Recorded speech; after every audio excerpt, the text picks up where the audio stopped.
नमस्कार. आज मी एका चित्रपटाचा रिव्ह्यू करणार आहे, ज्याचं नाव आहे लापता लेडीज. खूप छान पिक्चर आहे आणि कालच थिएटरमध्ये आलेला आहे. तुम्हाला जर वेळ मिळाला तर नक्की बघा. स्त्रियांनी तर बघितलंच पाहिजे, पण पुरुषांनीसुद्धा बघितला पाहिजे. It is very subtle, romantic and beautiful movie. तर त्याची स्टोरी अशी आहे, की ती स्टोरी ॲक्चुअली आहे 2 स्त्रियांची, 2 मुलींची. ॲक्चुअली त्या मुली आहेत, पण त्यांना लेडीज म्हटलं गेलेलं आहे. सो फूलकुमारी आणि पुष्पा कुमारी ह्या दोघींची 2 वेगवेगळ्या गावांमध्ये लग्न होतात आणि दोघीही एका ट्रेनमध्ये ट्रॅव्हल करत असतात आपल्या सासरी आणि त्यांची अदलाबदली होते. अदलाबदली होते म्हणण्यापेक्षा फूलकुमारी जी आहे ती गायब होते, ती हरवून जाते आणि तिच्या जागी पुष्पा कुमारी जाते आणि नंतर सगळ्यात शेवटी ते दोघं आपापल्या व्यवस्थित डेस्टिनेशनवर जातात. ही अशी छोटीशी मूव्ही आहे. पण एवढीच ही मूव्ही नाही आहे. कारण यामध्ये अनेक थीम्स ज्या आहेत त्या एक्सप्लोर केल्या गेलेल्या आहे. म्हणजे आता चित्रपटाची जी सुरुवात होते ती आहे फूलकुमारीच्या बिदाईची रसम. आता बिदाईची रसम जी दाखवली जाते बेसिकली हा चित्रपट थोडासा असा आहे, की एक चांगलं मुहूर्त आहे आणि त्या मुहूर्तावर सगळीकडे लग्न होत आहेत आणि सगळेजण ट्रेनने ट्रॅव्हल करताय.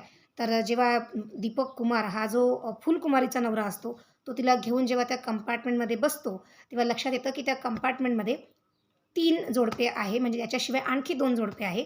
सगळ्यांनी सारख्या रंगाचा सूट घातलेला आहे, सारख्या रंगाचे जोडे आहे आणि बायकांनी सगळ्या सारख्या रंगाचा लाल ड्रेस घातलाय आणि सगळ्यांनी पल्लू ओढलेला आहे आणि त्याच्यामुळं अंधाऱ्या रात्री याचं स्टेशन येतं दीपक कुमारचं आणि त्याला वाटतं की हीच आपली लुगाई आहे, आपली नवरी आहे आणि म्हणून तो एका चुकीच्या मुलीला म्हणजे पुष्पा कुमारीला घेऊन जातो आणि पुढे जाऊन जेव्हा स्टेशन डेस्टिनेशन येतं, पुढचं एक जेव्हा गाव येतं, तेव्हा फुलकुमारीला जाग येते आणि तेव्हा suddenly she realised that she has been lost आणि मग नंतर मी म्हटलं की जसं अल्टिमेटली हॅपी एंडिंग ह्या पद्धतीचा तो चित्रपट आहे. पण व्हॉट आय टोल्ड यू की हा चित्रपट अनेक थीम एक्सप्लोर करतो. त्यामुळे हा खूप इंटरेस्टिंग मूव्ही आहे आणि मला असं वाटतं की मी अनेक दिवसांमध्ये असा चित्रपट पाहिलेला नाही. तर आपण स्टेप बाय स्टेप याचे थीम्स बघू. सगळ्यात पहिले जी थीम आहे ती आहे आपली इन्फ्रास्ट्रक्चर. चित्रपटाची जी सुरुवात आहे ती त्या बिदाईच्या रसमेपासून होते. त्यामध्ये काय दाखवलेलं आहे, की दीपक कुमार जेव्हा फुलकुमारीला घेऊन जातो, तर ते गाव किती दुर्गम असावं. तिथून स्कूटरने तो नदीपर्यंत येतो. नदीवरून नावेने पुढच्या डेस्टिनेशनवर जातो. तिथनं बसच्या छतावर बसून पुढच्या डेस्टिनेशनवर जातो. तिथून ट्रेन घेतो स्वतःच्या गावी जाण्यासाठी आणि स्वतःच्या गावी गेल्यानंतर मग तिथे बसने आपल्या घरी जातो. तर शहरामध्ये जी लोकं राहतात त्यांच्यासाठी त्यांचं शहर आणि आजूबाजूच्या गोष्टी म्हणजेच देश आहे.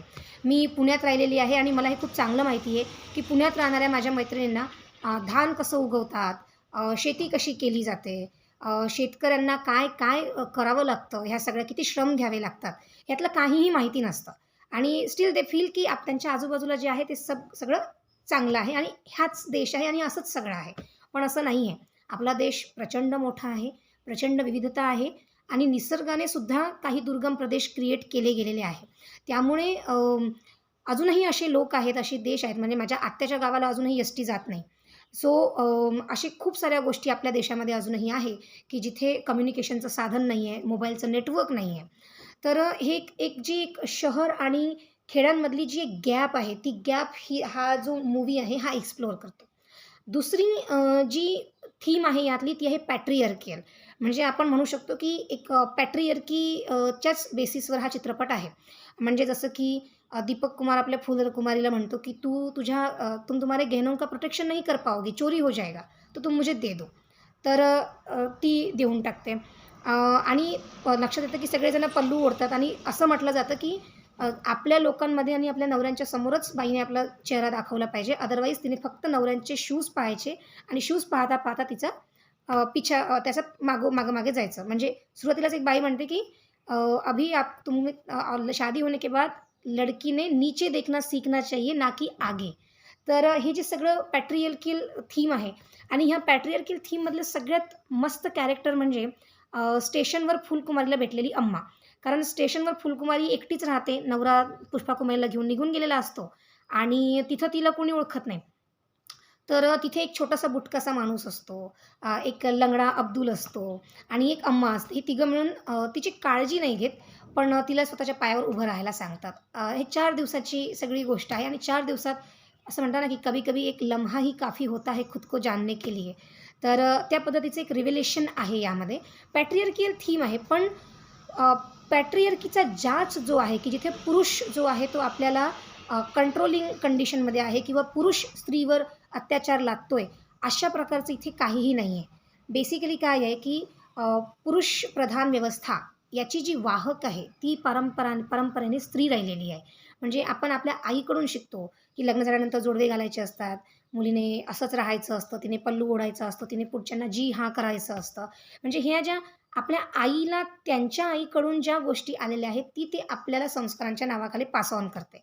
तर इथे ह्या ज्या सगळ्या लेडीज आहेत, त्या एकमेकांच्या सोबत खूप छान पद्धतीने बोलतात आणि बोलत्या बोलण्यामध्ये ह्या गोष्टी पास ऑन करत असलेल्या असतात. तर ह्या त्यांचं हे सगळं डिस्कशन आणि हा जो संवाद चालतो, हा पुरुषप्रधान व्यवस्थेच्या चौकटीत चालतो. यामध्ये कुठेही पुरुष नाही आहे. त्यांच्यावर बळजबरी करणारा किंवा त्यांना सक्ती करणारा असा पुरुष नाही आहे. त्यानंतर यामध्ये एक जी कन्सेप्ट आहे ती लिबरेटिंग थीम जी आहे ती एक्सप्लोर केली आहे. आता हे लिबरेटिंग थीम म्हणजे कशी? जसं मी म्हटलं, की पुरुषवादाच्या चौकटीमध्येच ह्या स्त्रिया बोलतात. तसं पुरुषवादाच्या चौकटीमध्येच त्यांना त्याचं ॲन्सर मिळतं, की आपण ही अशी व्यवस्था आहे आणि इथून आपण थोडं-थोडं करत बाहेर निघालं पाहिजे. म्हणजे मी जे म्हटलं, की जे त्यातलं जे अम्मा नावाचं कॅरेक्टर आहे, ते एक फार अमेझिंग कॅरेक्टर आहे. आता जसं ही फुलकुमारी आहे. फुलकुमारी जेव्हा स्टेशन मास्टरला सांगते, की मी मिस झालेली आहे. I have been lost. तर तो म्हणतो, की नवऱ्याचं नाव सांग. तर ती म्हणते, की "नहीं, मैं नाम नहीं ले सकती अपने पति का." तर मग तिच्या हातावर दीपक लिहिलेलं असतं, तर ती दीपक दाखवते. आणि नंतर जेव्हा ती ॲक्चुअलमध्ये भेटते त्यावेळेस आणि ती पूर्ण वेळ दीपकचं नाव घेत नाही. पण जेव्हा त्याला ती सगळ्यात शेवटी भेटते, तेव्हा ती जोरात त्याला दीपक म्हणून हाक मारते. म्हणजे तुम्ही एक विचार करा, की इतक्या दुर्गम भागामध्ये जिथे की पुरुषप्रधान व्यवस्था कॅरी ऑन करण्याचं ओझं त्या बाईवर आहे. जिला एक मिनिमम बेसिक एज्युकेशनसुद्धा मिळालेलं नाही आहे, फक्त अंक ओळख आहे. तिच्यासाठी ही गोष्ट खूप मोठी आहे आणि ती त्यातून लिबरेट होते, की मी माझ्या नवऱ्याचं नाव घेऊ शकतो. म्हणजे अम्मा म्हणते, की "इतना अच्छा नाम दिया है, तो एजी-ओजी क्यों करना?" तर ही एक गोष्ट आहे. आपण बघत असाल, की आजही आपल्या शहरांमधून सुद्धा मिडल क्लास घरांमध्ये सुद्धा आजही बायका नाव घेत नाही आपल्या नवऱ्याचं. म्हणजे माझी आईसुद्धा माझ्या वडिलांचं कधी नाव घेत नव्हती. मग आपल्या नावावरनं बोलावलं जातं. त्यानंतरची एक गोष्ट आहे, की त्यानंतर फुलकुमारी अम्माच्या स्टॉलवर कलाकंद बनवायला लागते. ती म्हणते, "तर रिकामीच बसले, तर मी करू का?" तर ती करायला लागते. आणि त्यावेळेस तिला रिअलाईज होतं, की हा जो छोटासा बुटका आपल्याकडे हा जो माणूस आहे, जो चहा विकतो, ती त्याला विचारते, की "तू एकटाच येतो?" तर "नाही, मला माझी पूर्ण फॅमिली आहे आणि मी हे सगळं करून त्यांना पैसे पाठवतो." तर ती म्हणते अम्माला, की "अम्मा ये चीज़ें हमको क्यों नहीं सिखाई जाती कि हम भी अपने माँ-बाप को पाल-पोस के बड़ा कर सकते हैं इन अ वे." तर अम्मा तिला म्हणते, की "दिक्कत ये तुमको जो मैं फ्रॉड बोल रही हूँ यही है कि अ, औरत जो है वो जन्म भी दे सकती है और पाल-पोस के बड़ा भी कर सकती है। वो अकेली रह भी सकती है, अकेली सह भी सकती है। लेकिन ये बात अगर औरतों को पता चल गया ना, तो फिर आदमियों का क्या होगा? तो इसीलिए उनसे संस्कारी औरत इस नाम के अंदर ये सारी चीज़ें छिपाई जाती है, जिससे हम संस्कारी और जिससे ये सबसे बड़ा ये फ्रॉड चल रहा है. म्हणजे बेसिकली अम्मा त्या पुरुषप्रधान व्यवस्थेच्या चौकटीवर इथे बोट ठेवते, की जी कंटिन्युअसली पास ऑन होती आहे. आता ही झाली फुलकुमारीची गोष्ट. पुष्पाकुमारी तिकडे त्यांच्या घरी जाते. आता पुष्पाकुमारीचं एक खूप मोठं खोटी बोलत असते ती. तिचे नंतर रिव्हेलेशन होतं. त्यामध्ये तिच्या थ्रू एक मी म्हटलं एक लिबरेटिंग थीम आहे. पण ती एक रिकॉग्निशनची सुद्धा थीम आहे. जसं मी आधीही म्हटलं, की अब्राहम मॅस्लो त्याचं जे हायरार्की ऑफ नीड जे गरजांची शिडीचं जे एक थिअरी आहे, की आपल्याला बेसिक नीड, सिक्युरिटी आणि त्याच्यानंतर रिकॉग्निशन आवश्यक असतं. आणि त्यानंतर सेल्फ ॲक्च्युअलायझेशनची स्टेज असते. सो हे रिकॉग्निशन जे आहे, की आपली ओळख, आपण काहीतरी चांगलं करतो, आपल्याला रिकॉग्नाइज करणं म्हणजे हां, तू ही गोष्ट चांगली करती आहे. ही जी गोष्ट आहे, ही महिलांच्या वाट्याला येत नाही आणि पुरुषांच्या वाट्याला नाही आली, तर त्यांना त्रास होतो आणि म्हणून आपण म्हणतो, की पुरुषांचा इगो सांभाळायचा असतो. म्हणजे स्त्रीला इगो आहे नाही, तो तर म्हणजे आपल्या वादाचाच म्हणजे चर्चेचा सुद्धा भाग नाही आहे, टू बी व्हेरी हॉनेस्ट. म्हणजे जेव्हा ही पुष्पाकुमारी दीपकच्या आईला म्हणते, की "तू खूप छान भाजी बनवली." तर ती म्हणते, "लो, मतलब खाने की भी कोई तारीफ करता है क्या?" आणि तुम्ही हे बघा, की म्हणजे बाईला कसं सांगितलं, की अन्नाची तारीफ करायची नसते. ते तिचं कर्तव्य आहे खाऊ घालणं. त्यासाठी तिला रिकग्निशन नाही मिळालं, कोणी तिला थँक्यू नाही म्हटलं तरी काही फरक पडत नाही. म्हणजे बघा आपल्या आया, आपल्या बायका आयुष्यभर रांधा-वाढा, उष्टी काढा म्हणतात, but we have never said thank you to them. आणि त्यांनाही असं वाटतं, की काही गरज नाही या गोष्टीची. पण तुम्ही जर तुमच्या आईला म्हटलं किंवा तुमच्या आजूबाजूच्या लोकांना म्हटलं, की हां, भाजी छान झालेली आहे, तर they feel good, they feel joyous about it. आणि हीच खासियत आहे, की आपण आपल्या महिलांचं जे काम आहे, त्याला कधी रिकॉग्नाइज करत नाही. तसंच आपल्या आतमध्ये खूप सारं टॅलेंट असतं. नॅचरली आपण काही गोष्टींमध्ये चांगलं असतो. तर ते स्किलसुद्धा ह्या पुरुषप्रधान व्यवस्थेच्या, कुटुंब व्यवस्थेच्या चौकटीमध्ये कुठेतरी मागं सुटून जातं, ज्याला आपण एक्सप्लोर करत नाही. तर ह्या सगळ्या गोष्टी पुष्पा कुमारीच्या हातून घडतात आणि एक खूप खास गोष्ट घडते, की जेव्हा पुष्पा कुमारी त्याच्या दीपकच्या फॅमिलीसोबत बसलेली असते, तेव्हा दीपकची आई आणि त्याची आजी एकमेकांसोबत बोलत असतात आणि दीपकची आई त्याच्या सासूला म्हणते, की "औरतें सब बन जाती है, माँ बनती है, बीवी बनती है, जेठानी, देवरानी सब बन जाती है, भाभी बन जाती है, लेकिन एक दूसरे की सहेली नहीं बन पाती." तर आणि ती विचारते तिच्या सासूला, "अम्मा, क्या हम सहेली बन सकते हैं?" तर सासू तिला म्हणते, "ट्राय कर सकते हैं." म्हणजे बघा, की प्रेम, जिव्हाळा, मैत्री ह्या सगळ्या गोष्टी नॅचरली आपल्यापर्यंत आलेल्या आहे. पण पुरुषप्रधान व्यवस्थेच्या चौकटीमध्ये वागताना आपल्याला असं वाटतच नाही, की आपण आपल्या मैत्रिणींचं आपल्या ज्या नात्यातल्या ज्या स्त्रिया आहेत त्यांच्यासोबत आपण खूप चांगली मैत्री करू शकतो. आपल्या जिव्हाळ्याच्या गोष्टी शेअर करू शकतो. इन्स्टेड आपण त्यांच्याबद्दल एन्व्हियस असतो, जेलसी करतो. असं आपल्याला असं वाटतं, की I should be better than her. तर ही जी गोष्ट आहे ती नॅचरल नाही आहे. पण आपल्यापर्यंत उलट आलेली गेलेली आहे. म्हणजे स्त्री ही स्त्रीची शत्रू असते. ह्या विचाराला ह्या चित्रपटामध्ये खूप मेजर फाटा दिलेला आहे आणि स्त्री ही स्त्रीसाठी लिबरेटिंगचं काम करू शकते, हा हे चित्रपट सांगू पाहतो. त्यानंतर यातली एक खूप छान जी थीम माझ्या लक्षात आली ती म्हणजे लिबरेटिंग, आपण त्याला म्हणू की ह्युमॅनिझम किंवा लिबरेटिंग पॅट्रियार्कीसुद्धा म्हणू शकतो. कारण पॅट्रियार्कीला तोडणं किंवा त्याच्या विरोधात जाणारा हा चित्रपट नाही आहे. त्याचं कारण असं आहे की एकतर हा ग्रामीण चौकटीमध्ये घडलेला हा चित्रपट आहे आणि त्यामधले जे पुरुष आहे, मी आधीही म्हटलं की ते स्त्रियांवर सक्ती करत नाही कोणत्याही गोष्टीची, पण त्यांना लिबरेट पण करत नाही. म्हणजे ते एनेबलर नाही आहे, but they are not suppressor also. आणि अशा याच्यामध्ये स्त्रीने जर काही म्हटलं तर त्याच्यासाठी चालना मिळते. त्यानंतर यातली जी एक थीम आहे ती म्हणजे रोमॅन्टिसिझम. जनरली आपण बघतो की जो सुंदर रोमॅन्स वगैरे आहे, जो आपल्याकडे घडतो, विशेषतः मराठी चित्रपटांमध्ये अलीकडे, तो सगळा रोमॅन्टिसिझम शहराच्या चौकटीमध्ये घडतो. पण हा जो चित्रपट आहे, हा सगळा खेड्याची पार्श्वभूमी आहे या चित्रपटाला टोटल. म्हणजे या चित्रपटातली कुठलीही फ्रेम ही शहराची फ्रेम नाही आहे. सगळीकडं गाव, शेती असं सगळा तो सेटअप दाखवलेला आहे आणि त्यामध्ये आपली लग्न झालेली बायको 2 दिवसाची आणि ती आपल्याकडनं सुटलेली आहे, हे जेव्हा दीपकला कळतं, तेव्हा तो वेड्यासारखा तिला शोधतो. जेव्हा त्याचे मित्र त्याला म्हणतात, की "आता 4 दिवस झाले, ती काही आता भेटणार नाही. दुनिया फार खराब आहे. तिला कुठेतरी धंद्याला लावलं असू शकतं, काहीही होऊ शकतं." तर तो आपल्या मित्रावर चिडतो, त्याला मारतो आणि जेव्हा त्याला फुलकुमारी भेटते, तेव्हा तो ज्या पद्धतीने तिला मिठी मारतो, तर इट स्टेज दॅट की की आय लव्ह यू. आणि तो त्याला म्हणतो सुद्धा तिला, की मी एकमेव पूर्ण कंप्लीट इंग्लिश वाक्य बोलतो आणि that is I love you. तर रिफ्रेशिंग रोमॅन्स आहे ह्या थीममधला किंवा मग पुष्पा कुमारीचा दीपकच्या मित्रासोबतचा जो संवाद आहे, त्यांचं जे वागणं एकमेकांसोबतचं आहे.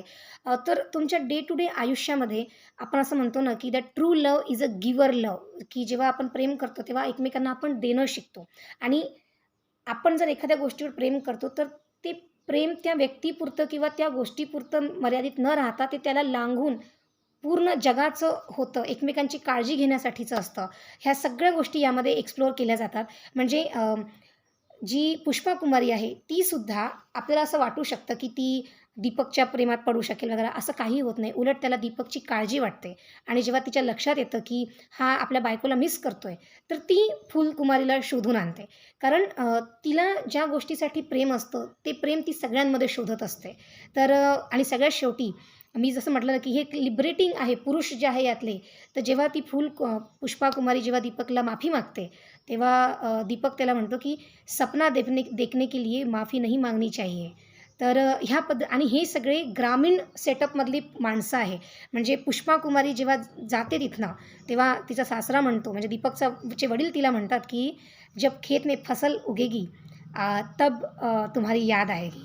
तर that leads me to the final theme of this movie, that is an historical background, historical development of womanism, of feminism. त्याचं कारण असं आहे, की शेतीचा शोध हा स्त्रीने लावलेला आहे आणि कुटुंब व्यवस्थासुद्धा स्त्रीने उभी केलेली आहे आणि ती इतकी पॉवरफुल आहे आणि अल्टिमेटली काय झालं, की ती स्वतःच निर्माण केल्या गेलेल्या ह्या ऐतिहासिक शोधामध्ये स्वतःच फसलेली आहे आणि त्यातून तिच्या लिबरेशनची जी मुळं आहे, तर कुटुंब व्यवस्थेमध्येच आहे.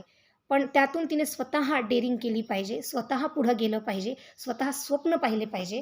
ह्या पद्धतीची जी गोष्ट आहे, ती ह्या लापता लेडीजमधनं सांगते. म्हणजे बेसिकली काय, की लापता मुलगी त्या मुलीच आहेत, ज्यांना स्वप्न पाहण्यापासून बंदी केलेली आहे, ज्यांच्यावर लग्न नावाचा संस्कार लादला गेलेला आहे आणि त्यांना लेडीज बनवलेलं आहे कुणाचं तरी. कोणातरी जेंट्सचं, जे जेंट्स लग्नाच्या आधी आणि नंतर जेंट्सच राहतात. त्या जेंट्सच्या त्यांना लेडीज बनवलेल्या आहे आणि ह्या गायब आहे. गायब म्हणजे लापता लेडीज. बायका गायब आहेत. बायका गायब का आहेत? कारण स्वतःच निर्माण केलेल्या ह्या व्यवस्थेमध्ये त्या स्वतःच फसलेल्या आहे. त्यांच्याजवळ लिबरेशनचा मार्ग आहे, पण त्या प्रश्न विचारत नाही. ज्या गोष्टी येतात त्या पुढे ढकलून देतात. मात्र ह्यामध्ये सुद्धा एक विद्रोहाची धार आहे आणि ती जर तिने केली, तर तिला सपोर्ट करणारे पुरुषसुद्धा पुढे येऊ शकतात. कारण पुष्पा कुमारी जी आहे, हिच्या लक्षात येतं नंतर, की आपलं लग्न हे जबरदस्तीने एका अशा पुरुषासोबत लावलं गेलेलं आहे, की जो ज्याने आपल्या आधीच्या बायकोला जाळून मारलं किंवा ती स्वतः मेली. कारण तो स्वतः बाप बनू शकत नसतो. म्हणजे रुरल एरियामध्ये जे अजूनही गैरसमज आहे, की फक्त बाईच जबाबदार असते मुलगी किंवा मुलासाठी, पण ॲक्चुअलमध्ये पुरुष जबाबदार असतो. तर ती सुद्धा गोष्ट यात केलेली आहे. आणि पुष्पा कुमारीला तिच्या घरी खूप मोठे शेत असतं आणि तिचा बाप हळू त्यांच्या घरच्या समस्या सोडवण्यासाठी हळू शेती विकतो. पुष्पा कुमारीला पुढे जाऊन तिला शिक्षण घ्यायचं असतं ॲग्रीकल्चरचं. म्हणजे तिला शेतीचं शिक्षण घ्यायचं आहे आणि तिला शेती करायची आहे. म्हणजे ही मूळ स्त्री आहे. म्हणजे जसं आपण मूळ पुरुष म्हणतो, तर मूळ स्त्री ही संकल्पना कधी आपल्या बोलण्यात येत नाही. पण बेसिकली मूळ स्त्री आहे. शेतीची जननी स्त्री आहे. कुटुंब व्यवस्थेची जननी ती आहे आणि तिनेच आता ह्या गोष्टी शिकल्या पाहिजे. शेती शिकली पाहिजे आणि शेतीतूनच तिच्या लिबरेशनचा मार्ग आहे. अशा पद्धतीचं एक छोटासा एक मेसेज यातनं आहे, की बाईने ठरवलं तर ती काहीही करू शकते. आणि जेव्हा ती हे सगळ्या गोष्टी तिच्या आजूबाजूच्या पुरुषांना सांगते आणि जेव्हा ती सांगते जुन्या लोकांना, की तुम्ही असं करा, ही फवारणी करा, ती फवारणी करा, तर तिथले लोकं जे पुरुष आहेत ते कौतुक करतात. म्हणजे आपण बघतो, की खेड्यामध्ये कौतुक होतं खूप साऱ्या गोष्टीचं. जसं दाखवलं जातं तसं आपलं खेडं ॲक्चुअली नाही आहे. ते खूप लिबरेटिंग आहे आपलं. खऱ्या अर्थाने मॉडर्नाइज्ड आहे आणि ह्युमनिस्टिक आहे. तर तिचं तारीफ करतात आणि तिला नंतर शिकण्यासाठी सुद्धा तिला जाऊ देतात. इनफॅक्ट जो रवी किशनने यामध्ये जे पात्र निभावलेलं आहे पोलीस इन्स्पेक्टरचं, एक करप्ट पोलीस इन्स्पेक्टर, तो सुद्धा सगळ्यात शेवटी तिला मदत करतो आणि तिला त्रास देणाऱ्या तिच्या नवऱ्याला तो पळवून लावतो. तर ह्या पद्धतीच्या अशा मी म्हटलं, की एक लिबरेटिंग थीम ह्या चित्रपटाची आहे आणि ह्या पद्धतीचा जेव्हा मी हा चित्रपट पाहिला, तेव्हा मला एक गोष्ट लक्षात आली, की एक पुरुषवाद किंवा पुरुषांचा अहंकार. आय ऑल्सो सफर विथ दॅट. कारण आपल्या आजूबाजूला असे पुरुष आहेत, की ज्यांना प्रत्येक ठिकाणी रिकॉग्निशन किंवा वाहवाईची सवय असते. नाही तर त्यांच्यापेक्षा स्मार्ट असलेली स्त्री त्यांना खूपदा चालत नाही. म्हणजे आय कॅन डेफिनेटली से, की माझे जनरेशनच्या आधीचे म्हणजे माझे वडील होते, त्यांच्या जनरेशनमध्ये तर घरात येणारी बाई ही म्हणजे घर नासवून टाकणारी आहे, ह्या पद्धतीचा विचारच पुरुष करायचे. त्यानंतरची पिढी थोडंसं आपल्या बायकांना लिबरेट करायला लागली. पण सगळ्यात चांगली पिढी ही आत्ता म्हणजे माझ्या नंतरची पिढी आहे, जेन झी जी आहे, त्यांच्यामध्ये जेंडर डिवाइड हा फार प्रकार नाही आहे. ते एकमेकांकडे ह्युमनिस्ट पद्धतीने बघतात आणि त्यामुळेच ते स्त्री-पुरुष म्हणून न बघता एकमेकांना सपोर्ट करू शकतात ॲज अ ह्युमन बीइंग म्हणून. आणि त्यामुळेच जसं आपण आधी ऐकायचो, आपल्या खेडेगावातनं आपण ऐकलेलं आहे, की बाईची उंची पुरुषापेक्षा जास्त नको किंवा तिचं शिक्षण जास्त नको. म्हणजे आजही आपण बघतो, की विशेषतः रुरल आणि मिडल क्लास एरियामध्ये, की इक्वल शिकलेल्या असतात मुली. इंजिनिअर असतात, डॉक्टर असतात, टीचर असतात. इक्वल शिकलेल्या असतात पुरुषापेक्षा सोबत. पण तरीही पुरुषाने काही सांगितलं त्याला हो, हो म्हणावं लागतं आणि तिचं टेक्निकल आणि जीवनोपयोगी ज्ञान तिला पुरुषाच्या समोर दाखवण्याची आजही अनुमती नाही. कारण तसं जर केलं, तर पुरुषांचा सो कॉल्ड इगो हर्ट होतो. ह्या पद्धतीचं आपण आजही आपल्या आजूबाजूला बघतो. आपले घरातले पुरुष हे सपोर्टिंग कॅरेक्टरमध्ये नाहीत, तर ते अथॉरिटीच्या कंडिशनमध्ये असतात. पण ह्या चित्रपटामध्ये जे पुरुष दाखवलेले आहेत, ते सगळे सपोर्टिंग रोलमध्ये असतात आणि मला असं वाटतं, की ज्या घरामध्ये बाप सपोर्टिंग कॅरेक्टरमध्ये असतो, त्या घरामध्येच स्त्रियांचा आणि सगळ्यांचाच एकंदरीत ॲज अ ह्युमन बीइंग म्हणून व्हॅल्यू सिस्टममधून त्यांचा प्रवास खूप चांगल्या पद्धतीने होऊ शकतो. हा चित्रपट पाहिल्यानंतर 2 मूव्हीची मला प्रकर्षाने आठवण आली. एक म्हणजे एव्हरग्रीन डोर नावाचा चित्रपट कुकनूर दिग्दर्शित. डोर हा चित्रपट जो आहे मला असं वाटतं, की कित्येक वर्षानंतर एक अशी कलाकृती निर्माण होते. तर तो चित्रपट तुम्ही नक्की बघा. आणि दुसरा आपल्या मराठीमध्ये एक आला होता पोस्टर गर्ल. नागेश कुकनूरची डोर आणि पोस्टर गर्ल ह्या दोन्हींची जर थीम तुम्ही बघितली, तर ती दोन्हींची थीम ह्या चित्रपटामध्ये बऱ्यापैकी वापरली गेलेली आहे. आणि त्यानंतर हा तिसरा चित्रपट. कुठेही प्रीची न होता, ज्ञान न देता, फक्त बिहेवियरमधनं, छोट्या-छोट्या संवादामधनं आणि सहज पद्धतीने, सहज म्हणजे कसं, जशी आपली शेतं असतात, जसा आपला शेतकरी असतो, जसे आपले कृषी बांधव असतात, आपले सगळे खेड्यातली किती सहज लोकं असतात. त्यांच्यासोबत जाऊन तुम्ही कोणत्याही गोष्टीवर बोलू शकता आणि ते सोपं असतं त्यांच्यासोबत. फार कॉम्प्लिकेटेड आणि कॉम्प्लेक्स नसतो त्यांच्या आयुष्यामध्ये. तशा पद्धतीचा हा सोपा, साधा, सहज असा चित्रपट बनवला गेलेला आहे. सुंदर आहे. गाणी फार अप्रतिम आहे त्यातली आणि लिटरली चित्रपट संपल्यानंतर जनरली असं होतं, की जेव्हा आपण फिल्म फेस्टिवलमध्ये जातो, तेव्हा प्रत्येक चित्रपटाच्या नंतर उठून आपण क्लॅप करतो. भलेही तो चित्रपट तुम्हाला आवडो न आवडो. कारण जरुरी नाही आहे, की फिल्म फेस्टिवलमध्ये चांगलेच मूव्ही असतात. पण लापता लेडीज हा चित्रपट जेव्हा मी पाहिला, तर मला लिटरली ॲट द एंड असं वाटलं, की I should stand and I should clap for the movie, clap for the attempt which is very well made. त्यामुळे मला असं वाटतं, की हा सगळ्यांसाठी म्हणजे feminism is required for men म्हणजे slash patriarchy is required for men also. तर हे त्यांच्यातलं ह्युमनिझम दाखवणारा, त्यांच्यातलं रोमॅन्टिसिझम दाखवणारा आणि स्त्रीला सटल पद्धतीने स्वतःची ओळख करून देणारा, जी की तिने आत्तापर्यंत मिस केलेलं आहे, ती दाखवणारा हा चित्रपट आहे लापता ladies. So you must watch that movie. Thank you.